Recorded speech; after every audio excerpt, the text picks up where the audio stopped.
செல்போன்ல படம் பார்த்தீங்கன்னா உங்களுக்கு வந்து எவ்வளவு கெடுதல். அந்த அணுக்கள் வந்து என்ன மாதிரி கண்ணுக்கும் சரி மூளைக்கும் சரி செல்போனே பக்கத்தில் வைக்கக்கூடாதுங்கிறாங்க.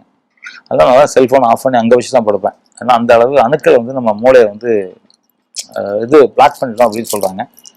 திரையில படம் பார்க்கும்போது வந்து உங்களுக்கு என்ன நடக்கும்னா ஒரு 500 பேர் 300 பேர் பார்ப்பாங்க. பார்க்கும்போது எல்லாரும் சிரிப்பும் நமக்கு ஒட்டும். எல்லாரும் சிரிப்பாங்க, கை தட்டுவாங்க, இவங்களும் கை தட்டுவாங்க, அவங்களும் சிரிப்பாங்க. நம்ம என்னமோ நம்ம ஊர்ல போய் திருவிழா கொண்டாடின அப்படி இருக்கும், அந்த மாதிரி இருக்கும். அதனால திரை வந்து கஷ்டப்பட்டு ஒரு தயாரிப்பில் படம் எடுக்கிறாங்க, கஷ்டப்பட்டு ஒரு ஹீரோ நடிக்கிறது, கஷ்டப்பட்டு ஒரு டைரக்டர் மிக அற்புதமான கதையை கொண்டு வர்றாரு.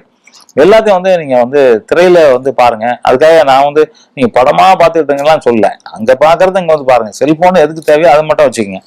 வாருங்கள், இந்தியாவின் பாரம்பரிய கைத்தறியின் மகத்துவத்தை உலகிற்கு உணர்த்துவோம். இம்மண்ணின் நலம் மீட்போம். கோஆப்டெக்ஸின் மாதாந்திர சேமிப்பு திட்டம், சிறப்புரிமை அட்டை திட்டம் மற்றும் அரசு ஊழியர்களுக்கு பண்டிகை கால சிறப்பு தவணை விற்பனையுடன் அனைவருக்கும் எங்களின் முழங்கணிந்த பொங்கல் பண்டிகை நல்வாழ்த்துக்களுடன் என்றென்றும் அன்புடன் உங்கள் கோஆப்டெக்ஸ் கடலூர் மண்டலம்.